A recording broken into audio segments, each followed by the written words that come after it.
आज हम पढ़ेंगे इसका ये है संघीय कार्यपालिका, राष्ट्रपति तथा उपराष्ट्रपति का तीसरा क्वेश्चन।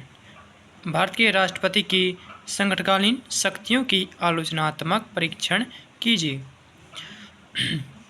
संविधान निर्माता इस बात से भली भांति परिचित थे कि राष्ट्र को कभी भी संकट का सामना करना पड़ सकता है। युद्ध, भारी आक्रमण अथवा शस्त्र विद्रोह से उत्पन्न संकट। भारत के संविधान के अनुच्छेद 352 में यह प्रावधान था कि यदि राष्ट्रपति को यह आभास हो कि युद्ध, भारी आक्रमण या आंतरिक गड़बड़ी के कारण देश में या देश के किसी भाग में संकट उत्पन्न हो गया है या संकट उत्पन्न होने की संभावना है, तो वह आपातकाल की घोषणा कर सकता है। घोषणा के प्रभाव।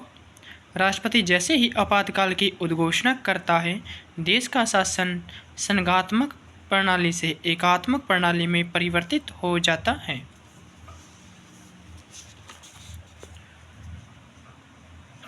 पॉइंट इसका दूसरा है, संसद को राज्य सूची में दिए गए विषयों पर कानून बनाने की शक्ति प्राप्त हो जाती है।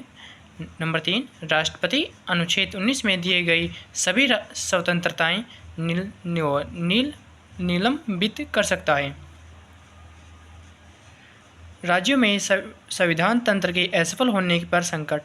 संविधान के अनुच्छेद 356 के अनुसार यदि राष्ट्रपति को राज्यपाल के प्रतिवेदन या अन्य किसी प्रकार से यह विश्वास हो जाए कि राज्य में ऐसी स्थिति उत्पन्न हो गई है कि शासन संविधान के उपबंधों के अनुसार नहीं चलाया जा सकता है, तो वह संकटकाल की घोषणा कर सकता है।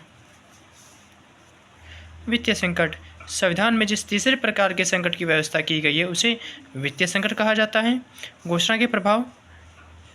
राष्ट्रपति सर्वोच्च न्यायालय और उच्च न्यायालय के न्यायाधीशों सहित सरकारी कर्मचारियों के वेतन कम करने का आदेश जारी कर सकता है। राष्ट्रपति संघ और राज्यों के मध्य आय के वितरण में परिवर्तन कर सकता है। ये क्वेश्चन हमारा आज कंप्लीट होता है। कल हम इसके चौथा क्वेश्चन रिवाइज करेंगे।